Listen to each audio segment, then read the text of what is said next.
can be anything in America, no matter how you look or where you're from.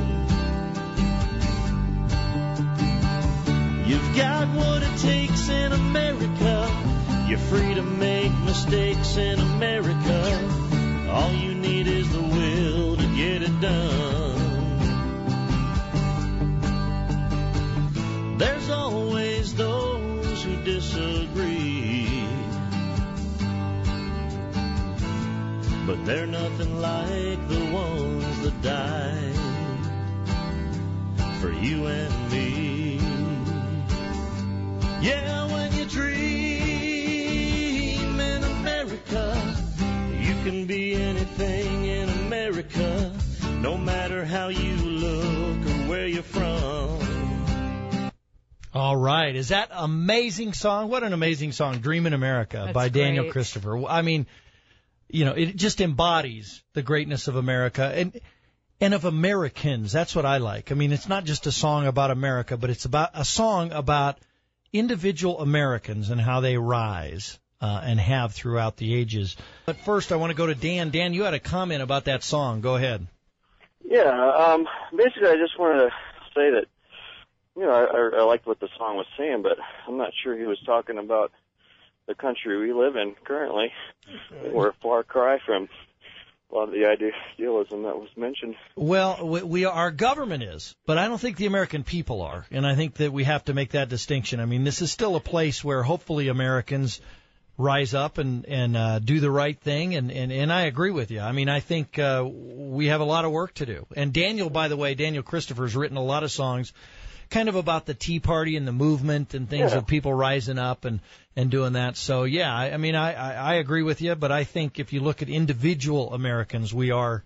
I hope so. I think we have a little bit more waking up to do. I've been following the way this GOP Romney nomination's gone, and it seems like we've almost been hijacked by the Republican Party. They've picked Romney for us, whereas I don't think most Republicans really support him without holding their nose. And it's unfortunate that we can't have a little bit more say over who we have. We had McCain last time, Romney this time. It'd be nice if we could have a candidate that we weren't holding our nose about, but we're proud of. Maybe someone like Ron Paul.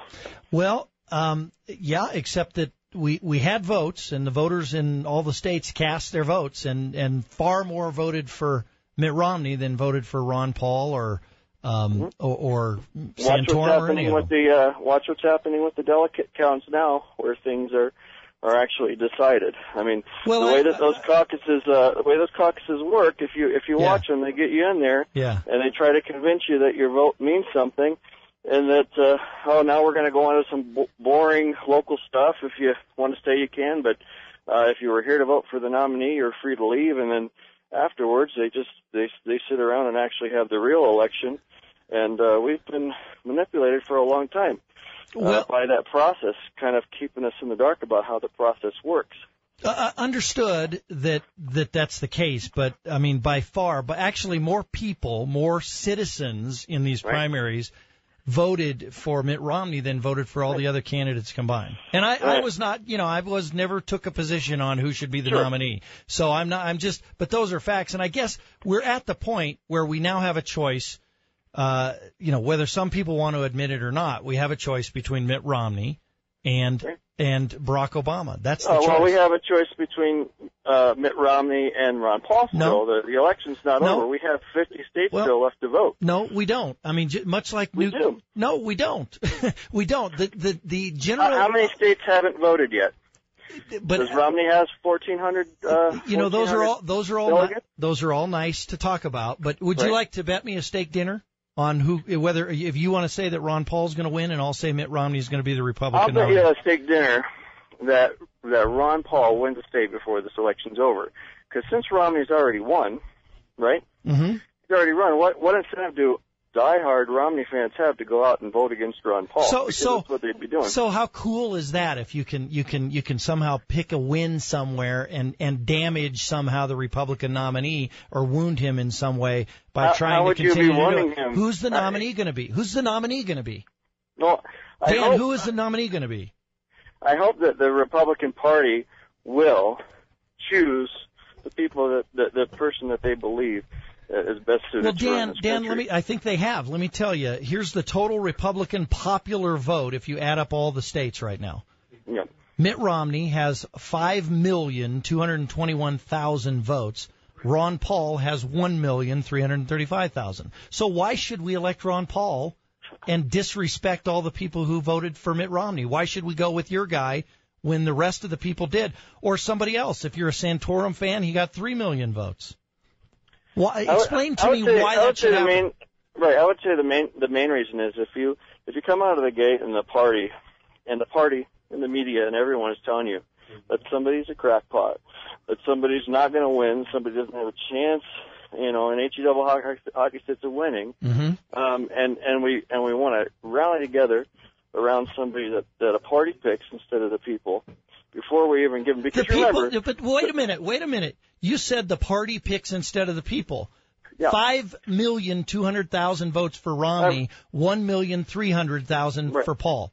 And remember, that's 1%. That's 1% of the voting population. But why are you? How can you make the argument though that somehow Ron Paul is the people's choice? He's not. Okay. He's not. Well, I can give you one example. Okay. Romney went and spoke at a college, proving that he is trying to appeal to young voters. At a college, he got 250 people to show up. That's how many people they have to refuse away because there's not enough room left in the building when Ron Paul speaks. Then why didn't he win? If that's true and he's so popular, why didn't he win 5 million votes? Because people do not have faith in the system. They don't believe that their vote counts for anything. And I think this is a good example. If you well, then go lay under a rock if you don't believe your vote counts. Go lay under a rock and cry.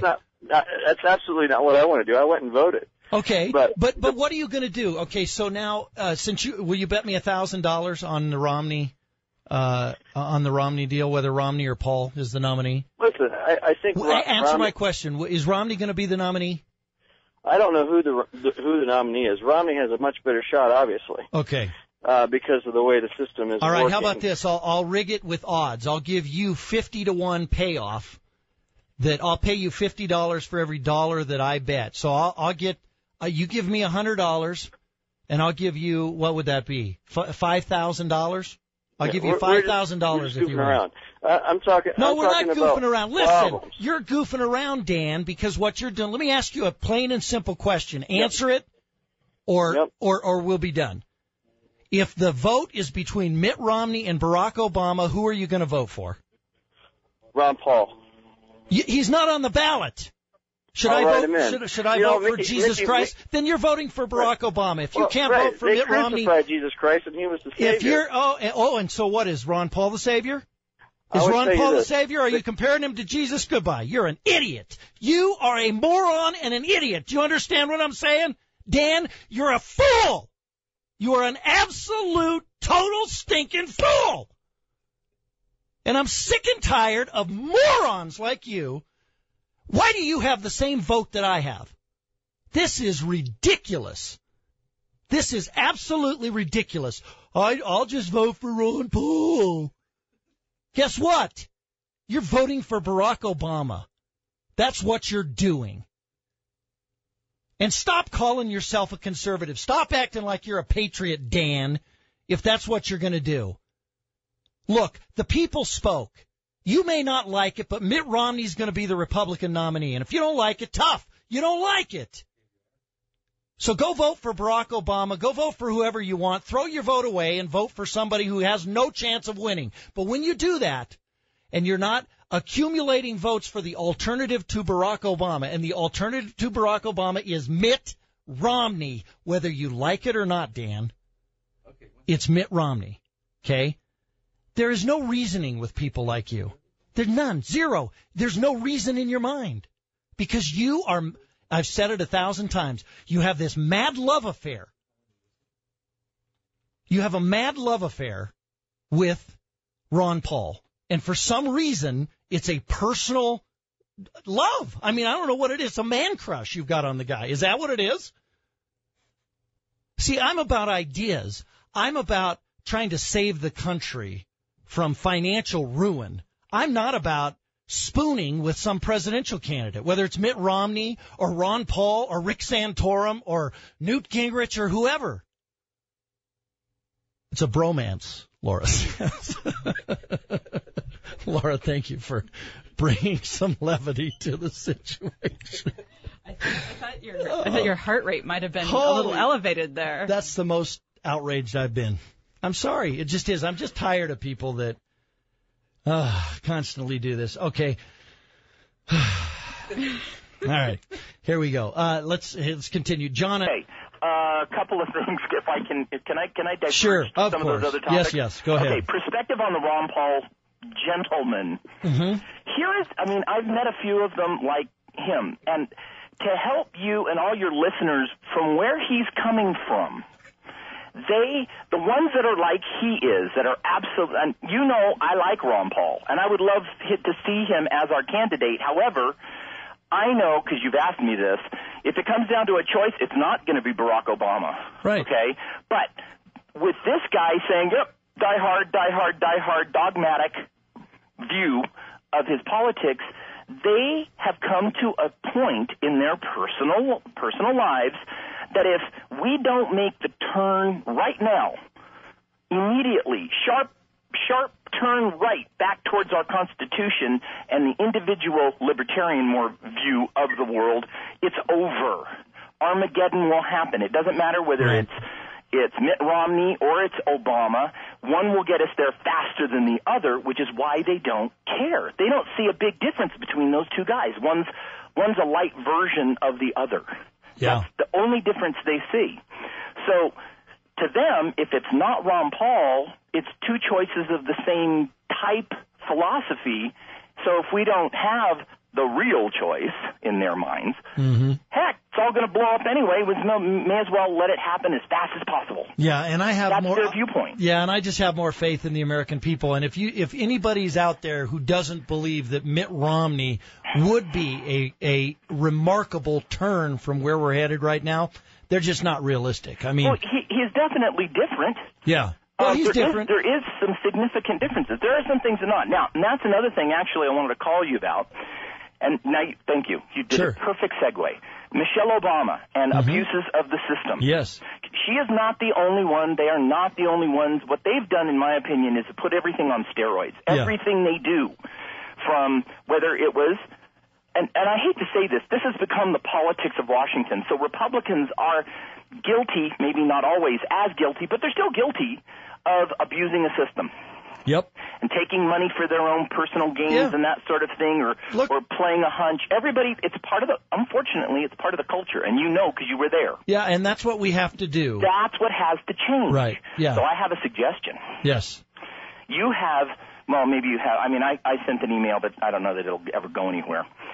I think... You sent it to me? No, to Mitt Romney. Oh, to Mitt Romney. I think if Mitt Romney really wants to begin to differentiate himself from Obama types and Obama himself, what he needs to do is step up and say, you know what, yes, my family and I personally, my father, myself, we are the American success story.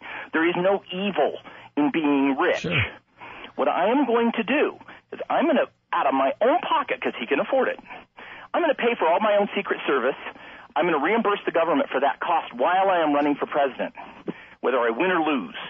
I am going to, anything that the government would incur costs for helping him run for office, he should step up voluntarily, pay those expenses himself. All right. All of a sudden, people, not the left libs, they're never going to change. It's all those people sitting on the fence of going, oh, which way do I go? I want security. That's the pretense of liberals, and I want my individual freedom, and I want to take risks, but of course I don't want to fall down and bruise my knees. Sure. All right. John, I think it would help. Yeah, I agree with you, and we've got to run. I appreciate your call. Look, I'm why do I do this to myself? This is Dan from earlier. Okay, Dan, go ahead. Hey, how you doing? Back, man. Good. Go ahead. Good. I just want to let you know I'm not offended at all at what you said about me. Okay. I debate politics as a hobby, so this has bothered me at all. I've been told first. That's good. Okay, so what else? Well, I just wanted to mention that, what I was saying before about the race not being over. Yeah. What if we treated the GOP race like it wasn't over? Just for the sake of, I know there's some holdouts that think, oh, it'd be good if we had a brokered convention and maybe some other people like Marco Rubio or Chris Christie get into the race. At that point, we could sort of do a reset. Because there's some obvious problems with. Well, look, it's not, but that's not going to happen. There's not going to be a reset, and people may want that to be the case. It's not going to happen. Romney's going to win the nomination. Well, and that's sort of what I'm getting at. Why do we continue to sort of beat that mantra when we can say, hey, you know what, the race isn't over, and when Romney gets his 1,400 delegates, we will go ahead and get behind him and support him as a party. But the race isn't over, and we've treated it like it is. So I think a lot of people feel a little bit disenfranchised. Why should let me be blunt here? Why should anyone listen in the Republican Party listen to you on this issue when you clearly said that you're not going to vote for Mitt Romney if he's a Republican nominee? Well, so why should they listen to you and your call that they be inclusive to you and that they welcome you into the party and that they do all of this, and then you slap them in the face and you don't vote for Romney? Well, why should they listen to you? That's a 2-second, soundbite. We're not having a real conversation. But why don't you answer the question? Why should they listen to you when you clearly don't care about the Republican Party? You care about Ron Paul. That's not true. Are you going to vote for the Republican nominee over Barack Obama? I am going to, probably. Oh, so now it's probably. Before it was no, you were going to sit it out. When you give somebody are you going to do this or are you going to do that? It's a very radio thing to do. No, it's but not. But it doesn't invoke the. Are we going to? I mean, are we going to hang up again, or are you going to let me have a comment? Well, you've had more. First of all, listen. This is my show, not yours, Dan. Right. You've had more airtime than any other caller this morning. Sure. So if you want to complain about that, complain. But listen, I've been more than fair to you, and I've been more than giving you your opportunity to talk. Sure. So go ahead, finish up, and we're going to move on. All right. Really, how I would answer that question is, I do support the Constitution over Ron Paul. Ron Paul just happens to be in line with the Constitution, and I think that's why a lot of the people are so passionate about him, because he's so much in line with the Constitution. And conservatives are in line with the Constitution. And if you've paid attention to Colorado politics, Ron Paul won the delegate count for Colorado. He won Colorado. And that's not being advertised in the media. It's not being advertised that he won 3 other states recently. The delegate counts are not right in the media. All right, Dan, I've got 1 minute left. I've got to run. I'm up against a hard break. I appreciate your call, and thanks for that. Look, again, you kind of don't answer the question of why the Republican Party should listen to you about being inclusive and hold on when you clearly aren't going to wholeheartedly support the Republican nominee. I know lots of people who are Ron Paul supporters or supporters of Santorum or whoever who say, you know what, the game's over. I'm a Romney supporter. I'm going to vote for him. I'm going to put a sticker on the back of my car because it's better than the alternative, because the alternative is Barack Obama. And if you can't figure that out, I don't know. There's probably not a lot of hope that we're going to have you as a productive member of, frankly, society and electing people. We'll be back on the other side of the break on the Jeff Crank Show.